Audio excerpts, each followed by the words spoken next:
আকাশে মেঘেরা ঘোরাফেরা করছিল। তাদের বর্ষণের ক্ষমতা ছিল না।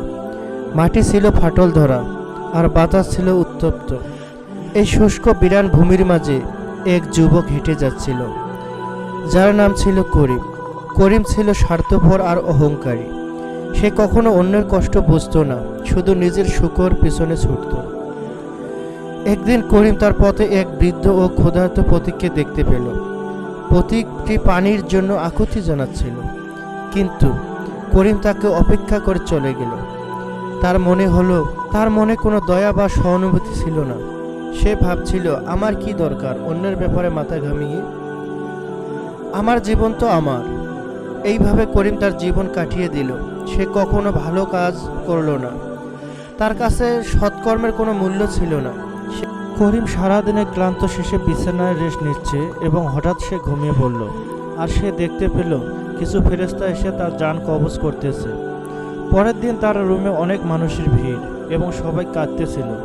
কিছু সময় পর করিমের লাশকে গোসল দেওয়ানো হচ্ছে। গোসল দেওয়ার পর তার লাশ নিয়ে অনেক মানুষ কবরস্থানের দিকে যাচ্ছে। তাকে কবরে নামানো হচ্ছে। এক সময় তাকে কবর দিয়ে মানুষ চলে গেল।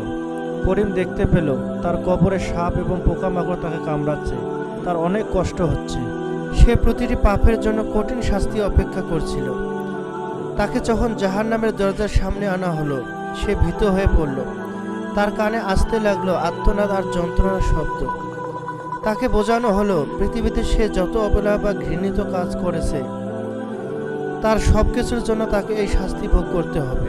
ক্ষুধার্তকে খাবার না দেয়া, তৃষ্ণার্তকে পানি না দেয়া, মানুষের প্রতি দয়া না দেখানো, এই সব পাপ তাকে জাহান্নামের আগুন নিক্ষেপ করলো।